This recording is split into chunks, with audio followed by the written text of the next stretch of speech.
Yeah. Roy Hibbert, good Lord, he can't seem to do anything, right?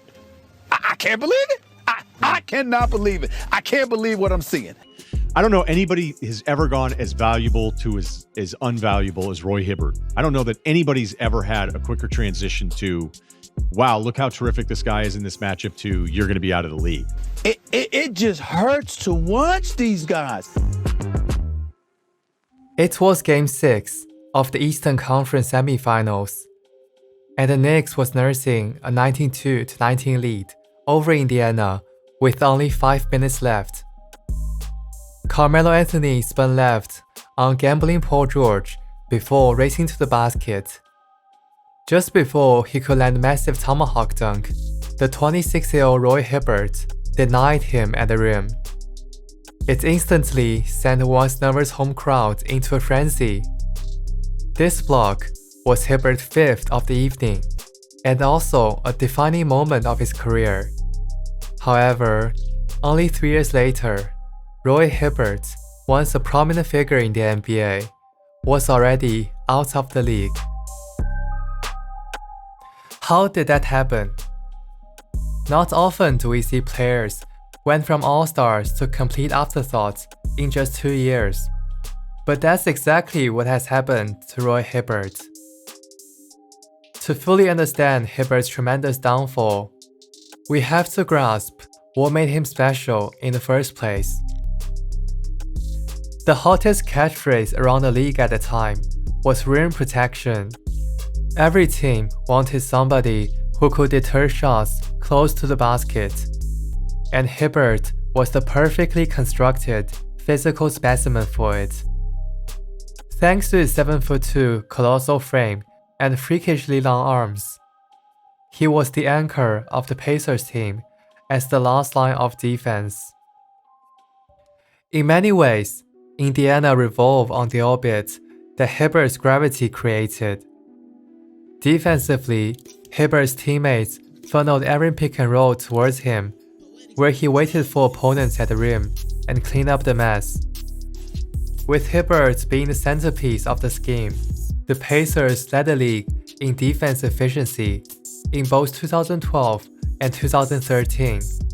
They held opponents to a meager 97 points per 100 possessions each season. In the Eastern Conference, the Pacers were the only team who provided some resistance to LeBron James and his super team. The main cause of this resistance was coming from none other than Roy Hibbert. He put on an absolutely fantastic show by averaging 22 points and 10 rebounds during those 7 games, shooting a stellar 55.7% from the field and making his case as one of the league's top centers. Yet, as Hibbert continued to protect the rim well, the skill itself became less valuable in a changing NBA. In 2015, the Warriors began revealing their championship blueprint. They shifted the league towards a faster-paced, perimeter-oriented game that marginalized players like Hibbert. The definitive turning point occurred when the Pacers faced the Hawks in the first round of the 2014 playoff. They completely exposed the Hibbert-centric scheme by playing lineups in which all 5 players could shoot from the perimeter. Hibbert was in a dilemma that he couldn't win either way. Either he protects the basket and watches Antak and Millsap get open looks, or he comes out of the paint and watches Jeff Teague drive to the rack without resistance. It nearly cost them a series, as the Hawks surprisingly took the top seed Indiana to 7 games. More importantly, they showed a highly effective way to exploit Hibbert's defense limitations. Other teams could simply replicate their success. Simply put, the league learned new tricks, but Hibbert didn't. 1 year removed from being an all-star, Roy already looked like a relic of the past. A slow, plodding big man who appeared to be a backup role player at best. He tried all season to adapt and change the way he played, but nothing could change the fact that he was slow and cumbersome.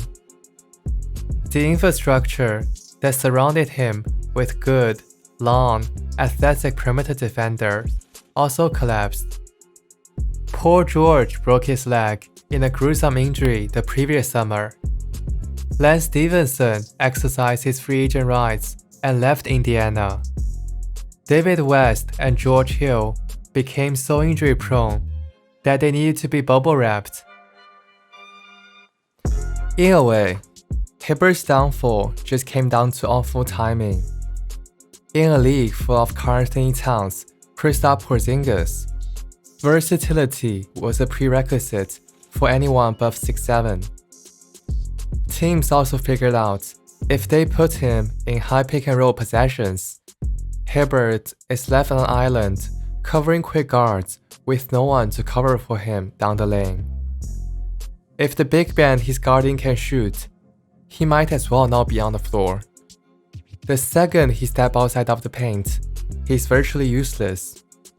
He offers zero versatility on both ends of the floor. Essentially, Hibbert was a specialist in a league looking for generalists. When you're 7'2" and north of 290 pounds, your problems were not merely physical. For a sensitive giant like Hibbert, his self-assurance was as shaky as a one-legged stool. When Hibbert was standing tall and feeling confident, he felt untouchable. But when he was slouching and retreating, he looked like a complete mess. From April to May, his struggle in playoffs was on full display on the biggest stage, and it became a big story. He's been bombarded with criticism on sports media and endlessly mocked on social media. The pressure to live up to people's expectations and the frustration of not being able to perform wore him down tremendously, and it led to a vicious cycle of negative reinforcement. As much as the former Georgetown Hoya had regressed defensively, his slippage on the other side of the court was even worse. Hibbert had never been an offensive powerhouse to begin with, but at least he was able to consistently convert shots directly at the rim. However, ever since his disastrous 2014 playoff run, Hibbert ceased being reliable with tippings and putbacks at the rim. It's one thing for his mid-range jumpers to abandon him, but now, he started to miss point-blank shots and became one of the worst finishers near the rim among big men.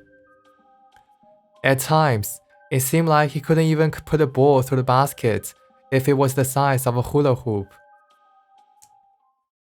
There's no better way to illustrate how much the NBA has changed in a short amount of time than to point to Hibbert's career trajectory. Within 24 months, he went from a centerpiece on a contender to someone abandoned by the NBA.